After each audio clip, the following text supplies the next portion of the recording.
All right, so school long ago was very different than school today. We saw that in the book that we just listened to.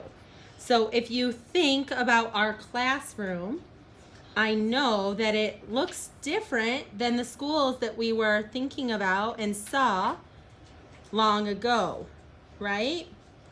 So we are going to do a little activity, and I'm going to I spread out these pictures here, and I'm going to read a sentence to you, and we're going to see which picture I'm talking about.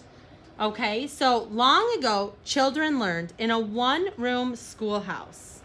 Sometimes the teacher lived there.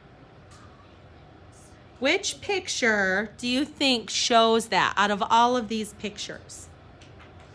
Long ago, children learned in a one-room schoolhouse, and sometimes the teacher lived there. That would be this one. That's what their school looked like. Okay, I'm going to set that to the side. Children did not have tables or desks. They sat on hard wooden benches.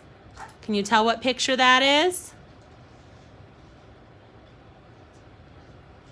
Yep, this one.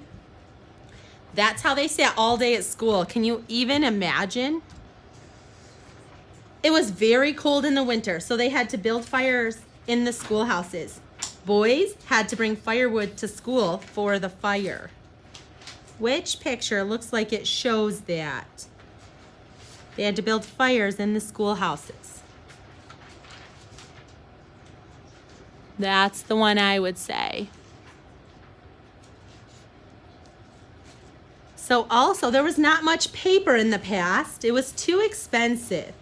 Children would go to the woods and they would peel bark off the birch trees to write on the birch bark.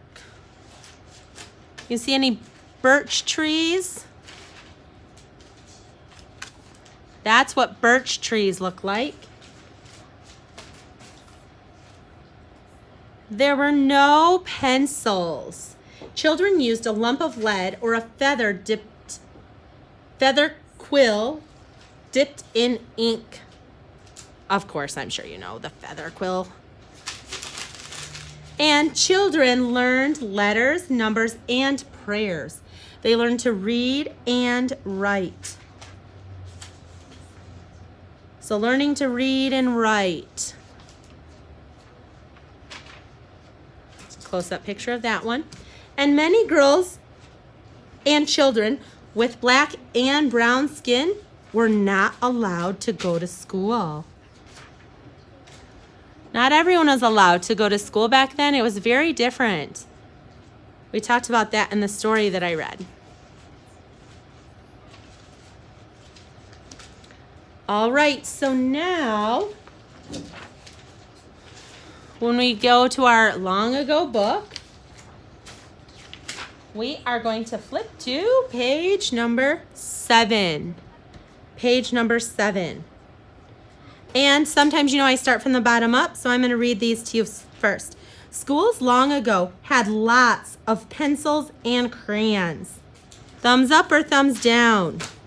School long ago had lots of pencils and crayons. That should definitely be a no-go.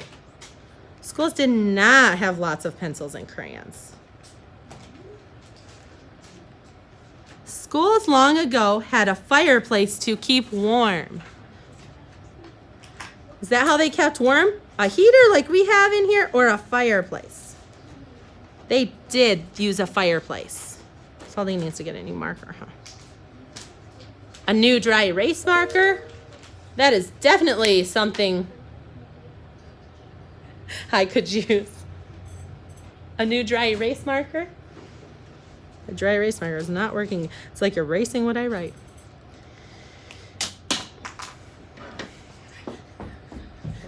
Let me try this one. Oh, yes, that's beautiful. Let's put this one in the trash. And the other one that dropped. In the trash can. All right. So, Here we go. Here's what we're going to do. Trace the numbers and the words. And then color the pictures if we have time. So number 1, teacher. I'm going to trace all the letters. Number 2, benches. These are things that they had in the past in their schools. Logs to start their fire. 4, quills. That's what they used. They dipped them in ink to write with. And 5, children. I think that is the only thing. Well, children and a teacher. The top and the bottom, that's what was the same, right? All right, that's it for today.